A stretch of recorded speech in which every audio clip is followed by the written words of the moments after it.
Good morning. Welcome back. Going with coffee today.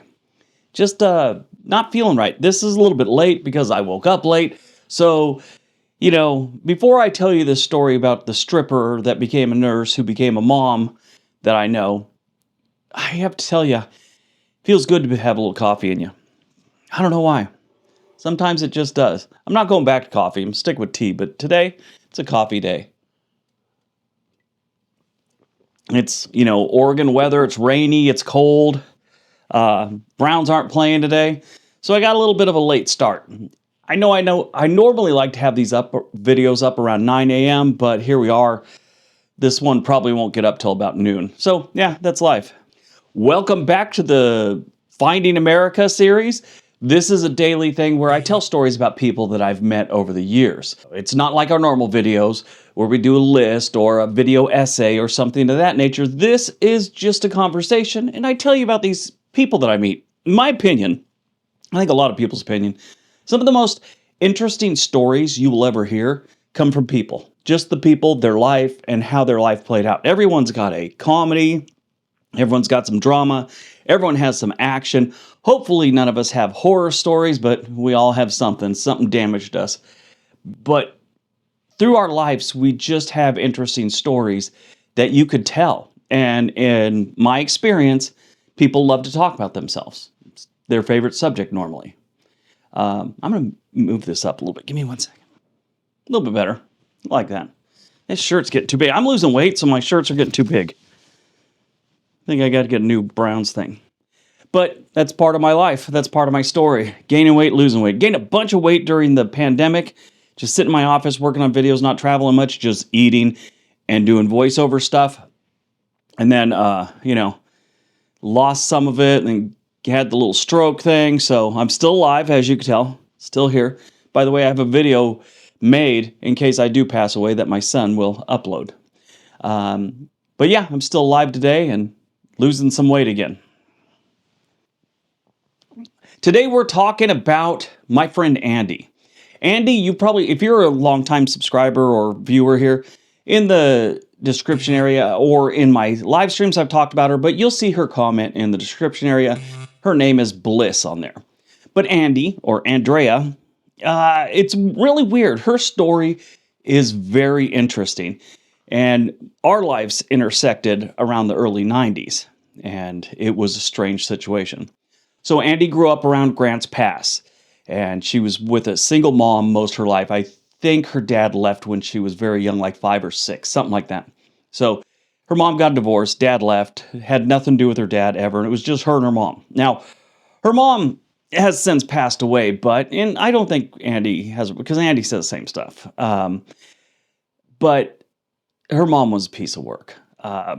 One man to the next man, I forget how she said, like her mom was a parasite, just leeching off every other man for a while until they get tired of her. And then they shoo her on down the road. And as she got older, it really didn't work for her anymore. And she still tried, to act like she was 20 and, a good looking young lady. But in reality, she was an older woman and it never worked out for her. Andy and her living in Oregon, she was trying to better herself. Andy knew at a young age. She said one of her mom's boyfriends had told her that she has to do better. If she wants something out of life, she has to work for it. And he actually told her, if you want to be like your mom, be like your mom. But if you want better than this, make sure you go after what you want. She remembers telling me that it always stuck with him. The guy was around for like 2 years, she said, and he had a lot of good advice for her. So she always wanted to get out of that cycle her mom was in. She didn't want to live like that. She wanted to do something better. Well, when you're young, life throws you curveballs every now and then. But her mom, one time when I think she was picking out her classes or something for her junior or senior year, her mom's I don't even know why you're still going to school. All you need to do is find a good husband. Who tells their daughter that? It just doesn't make sense to me. I'd never say that to my daughter. But yeah, so her mom tells her that, and eventually she wants to get out of that situation. She runs off to California with an older boyfriend she had. And she was only like 17 at the time, I believe. And he was like 21. I met him. He was a piece of work. So Andy heads down to the Bay Area in San Francisco because he's going to be a rapper, or he's working on his music career, or some garbage like that. And you go, and of course, when you're a wannabe rapper and you're working on your music career, you can't work. You can't have a job. You have to focus all your energy on that so you can make it. So, of course, your girlfriend has to work. Your girlfriend has to work as a stripper. Yeah, he convinced her to be a stripper. Now, I think she might have been underage the first couple weeks she did it or something like that. But when I met her, she'd just turned 18. And this is how I met her. In the early 90s, I was a stand-up comedian, struggling, trying to work my way. And I was doing up the California coast thing. We stopped in Santa Barbara at a comedy show there, one in San Jose, and one in Monterey, which actually, when I first started comedy, I was stationed at Fort Ord, California, and there was a bar called Doc Ricketts. I think it was Doc Ricketts Lab or something like that. Maybe it was just Doc Ricketts. Anyway, so they used to have an open mic night, and that's the first place I did comedy. Didn't tell any of my military friends, nothing. Just went up there, and I think I did somebody else's act, The early days of comedy, you don't know what's okay and what's not, so I just regurgitated some jokes I'd heard over the years and got some laughs, and it was right in the veins. I was addicted. So this was years later. I'm coming back up the coast doing these comedy shows with these two other comedians, a female comic that I don't think she does comedy anymore, and this other guy, I don't even remember his name. That's weird. I don't even remember his name. Anyway, so we go to Doc Ricketts. Then the next night we're up in San Francisco, and we're lucky they had like a apartment type thing for us to stay at. So there was 2 rooms. Me and the other comic had twin beds in one room, and then the girl had her. I say the other girl because the guy I was with was suspect. So the female comic, she had her own room. We did the first show. I think it was a Friday or Thursday night, something like that, and it was probably around midnight. And we decided we're going to go get something to eat. Now, this is back before computers and internet and all that stuff. And, you couldn't call DoorDash at midnight when you've been out drinking or something like that. You had to go find food like our ancestors did. So we're wandering the streets of San Francisco looking for food in some place that's open. Now, keep in mind, San Francisco, it's like all cities. It's got some crime, it's got some homeless, and back then it wasn't nearly as bad as it is now. So this was something perfectly logical to do. 3 people walking the streets of San Francisco, not a stupid thing to do like these days probably is. But so we're out roaming around looking for some food, some Chinese food, I believe, and we heard some yelling. Now, there wasn't, where we were, I don't even remember what neighborhood it was. Where we were, there wasn't a lot of people around this night. It was just kind of desolate, nothing's going on. And we could hear someone arguing from like a block away. So we're walking that way, and we're, wonder what this is, and there's someone screaming at someone, and finally come around this corner, there's a parking lot there, and there's a guy that has a girl by the throat. She looked like she was 12, and he looked like he was, a teenager. But he's screaming at her, and she's arguing with him, and he's holding on to her throat and yelling at her. So I'm like, I don't want to get involved in this. Now, I normally would have, but at the time, I was trying to not be like I used to be. When I was younger, I was kind of a violent person. And I was trying to get away from that whole, I was trying to mature, which never really panned out for me. I never really matured fully. That's part of being me. That's part of my story. Not being mature. But I was trying to get away from that. Didn't want to get in trouble. I was trying to get my life normal. And so I wasn't going to get involved. I was going to maybe see if someone else could help her. But the female comic that was with us had other plans. She goes charging over there and yells at him. Then he starts yelling at her. Me and the other comic go over there, and I'm like, great, I'm going to get in a fight. And, the other male comic wasn't much help if there was a fight. There's no way he would help. If I was looking for drapes, I'm sure he would have been the perfect choice to go out and find drapes with, but no. So eventually he takes, just a half-ass swing at the female comic I was with and still has a hold of the girl. And I'm like, that's it. I'm like, dude, knock it out. I mean, he gives me the standard, fake tough guy thing. First of all, he's talking like he's from the hood, and he's a white kid from Oregon, and you could just tell. So he's, oh, you want to get involved too? And I think he called me old man, and at the time I was only like 27. Anyway, so eventually there's a fight, and he got hurt. I think he got hurt pretty good because he jogged away. I mean, left his girlfriend or the girl he was yelling at, as far as we knew, and ran away. Instantly, I'm thinking, because the way she was dressed, I'm all, this is like her freaking pimp or something. And she ends up going to get some food with us. And we start talking to her, find out what was going on. And it was a situation, like I'd said, that he's going to be a rapper or some nonsense like that. And she had to work. But he was trying to get her to do a bachelor party. She'd been going to these underground parties, which were big, like raves, and she was dancing, but it was like partial nudity or something like that. And that was fine. They gave her like $300 a night to do it, and people tip her, and she was happy as can be. But he wanted her to do a bachelor party or a private show or something like that. And that's when you're going over to the dark side of that industry. So she was like, she didn't want to do it. And he was trying to force her to do it. She'd had enough of him, basically, at this point. We just happened to be there for their last hurrah. And apparently I hurt his eye with my thumb or something like that. I don't know. Found that out years later. But she has nowhere to go. She's living with him. I don't know if it was in a van, I can't remember, or a small apartment. She ends up back at the condo with us. And we're all, great, we have a stray. What are we going to do with a stray? And that's when I remembered that I have a friend in the area that I was in the Army with who was a police officer up there. I think in San Francisco. But I think he was San Francisco cop.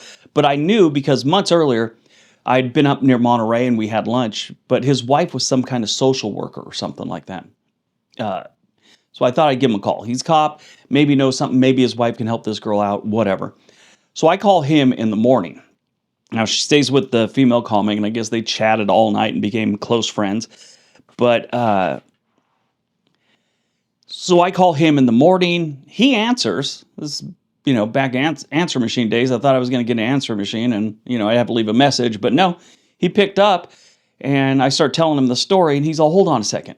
Is this like a girl you hired or something? No, it's not like that. It's like I told you. He's all, okay, I just want to make sure what I was getting into here. I'm all, no, it wasn't like that. He goes, okay, let me call my wife. And so he calls her. He calls me back on the condo's phone and says, yeah, she'll be there in about an hour or so. And I think she showed up about an hour and a half later. The wife did. So I really didn't know his wife. So I just kind of, stayed in the condo. The female comic took her out to the car. They all chatted for a while. And then Andy drives off with this woman. I'm thinking, problem solved. Our stray is gone. And then the female comic kind of gave us the rundown of what was going on in this girl's life. And it was, pretty sad at the time. Well, that's life, That's over. I had completely forgotten about her. Maybe I'd thought about her once or twice in my life after that. But, for the longest time, I didn't even think about her. Years went by. God, so that was early 90s. And I'm talking in or around Facebook coming out days. So 2008, 2009, whatever we all started getting on Facebook, whatever the time that was, me and Adams had reconnected. I was texting back and forth when we used to leave comments and just a string of comments. All, hey, Andy was asking about you. I'm all, who's Andy? And I'm thinking it's one of the guys, and we all knew each other by our last names for the most part. So I thought, okay, he's friendly with one of the other guys whose first name is Andrew or something. He goes, Andy, the girl that you called me about like 15 years ago or whatever it was. I'm like, oh my God, you still know her? He goes, oh boy, do I know her. So I get the rundown from him. So that day, they left there and talked to the wife for a while. And they went and got some lunch, Andy and his wife, and they ended up she ended up staying with them for a couple days. So he's at work. All he knows is I needed, to get a hold of his wife to help this girl. Sends his wife there. He knows nothing what's going on. But over the course of the next few hours, his shift at work, which caught probably 12 hours, and we all didn't have cell phones, so he wasn't calling his wife the whole time. So he gets home from work. His office now has a futon and a young girl sleeping in there. And he asks his wife, "So what's going on?" She's like, "Oh, your office is now in the garage." So he tells me, he goes, "Yeah, she moves in for 3 days, quote unquote, and I'm in the garage like an old hockey stick or something." But so she moves in. She's gonna be there like 3 days or so till they can find her some other kind of housing or something like that. It didn't work out that way. Andy stayed. Andy stayed for a very long time, and they wanted her to. My friend Adams and his wife, they never had kids. So they had this young girl there. They have their first child, I guess they saw it as. And, sure, she was a teenager at this point, but she ends up being a very smart girl. They said they noticed it right away. She was very intelligent and eager to learn, and was never, some people that, I know a lot of people that are like this, but you try and teach them something and it's almost like they don't want to learn it because they're offended that you're teaching them something they don't know. She's like a sponge. So he noticed that right away. So she ends up staying there and they get her some help, maybe, I don't know what it is, some kind of social service to help her pay her way. And they end up getting her high school diploma, and she's still living with them. Year after she was living with them, she started going to community college, and she had a job at the police department. I don't know what she was doing. I think she was some kind of clerk. But so he gets her a job at the police department. She's going to community college, and life is good. Everything's wonderful. And then she meets a police officer, and they start dating. Now, the problem was he was one of Adam's underlings. So they couldn't work together anymore. So this poor dude starts dating what he thinks is his boss's daughter, and then has to move to another precinct or whatever. So that was kind of a bummer. So they got separated, and they were working together for a long time. And all of a sudden he's gone, but they kept it together. And the years went on, and people started thinking that that was actually their daughter. They just let people think that. In the years since then, now, where I reconnected with him, they're already married. So Andy and this police officer are married. I saw their wedding photo. It's hysterical because Andy's maybe 5 foot tall. Maybe. She's a little tiny thing. And this dude's got to be 6'5", 6'4", something like that. They just stand there and he goes up to her elbow. And I think in a lot of ways, that's perfect for her because in her life, she needed someone that would protect her, and a cop that big, whether he's the type that would or not, at least gives someone that feeling that you have this giant thing here that's going to make sure all your life dreams come true. That's what you think. So they get married. And when I come back in, she'd already had one kid. And back into the story, I should say. And they've been married for a few years, and they have one kid. And I don't know if it was a girl or boy. Eventually, they have two. And they obviously live not too far away from Adams and his wife. And the kids, as far as they know, that's grandma and grandpa. They don't know that it's this whole situation. That's grandma and grandpa. They might know now because I think the kid's got to be in high school by now. Or maybe, I don't know. Don't know all the years here, but they could be in high school or a year or two out of high school. Who knows? Maybe even middle school. It doesn't matter. But so that's his grandparents. Adams is now retired. I think his wife is still working. But Andy becomes their daughter. She found her America in San Francisco after having basically just dealt bad hands. Some by choice and some just by birth. But she had these things, and she finally finds her America in San Francisco, of all places. I mean, these days, San Francisco is not a place you want to live, not a place you want to be. But it worked out for her. She's extremely happy, and she's got a good life. Now, over the years, keep in mind where she started, parking lot stripper, basically. And she goes to community college, marries a cop, and eventually becomes a nurse. So she's a nurse in an emergency room down there in San Francisco for quite a few years, and then she'd had enough of it. And when the kids started going to school, I don't know what grade they were in then, she became the high school nurse or whatever. So she's all of a sudden, possibly underage stripper, parking lot, adopted family, marries a cop, and now she's the high school teacher nurse. So her life just does this whole big thing. So mom, it just, when you have an image of someone in your head from when you first knew them, then you find out what happened to them later in life, you're like, whoa. My parents had this little tiny girl that was working, she was probably like 15 or 16, just as a bus cleanup person at the restaurant, um, like on the weekend days. And, you just think she's a dumb little kid. Well, now she's in the San Francisco area too. She's a lawyer now. I'm totally proud of her. But she had a little attitude when she was young. And I always thought, yeah, she's not going to work out. It panned out for her. But anyway, so Andy becomes the high school nurse, has her kids, and just lives that incredible life up there after. It shouldn't have happened that way. It really shouldn't have happened that way. But yeah, she's doing good. And that's how I met her. You'll see her in the chat. Say hi. She does have a little YouTube channel where she likes all that yoga and relaxation stuff. So she wants to do one of those channels where they just put up, relaxing sounds and all that. But she got a couple of videos up. And like most people, when I try and help them with a YouTube channel, they see what it can be and they try it for like a month or 3, and then that's just too much work for them. They don't realize that if you want to start a YouTube channel, if you get lucky, you get lucky, great. But reality is if you work at it about the same amount of time you work, let's say getting your 2-year degree in high school, it'll eventually pay off, or in college, it'll eventually pay off. I don't know how many people get a degree in high school, but still. I don't know, is the diploma considered a degree? I don't think it is. A high school diploma?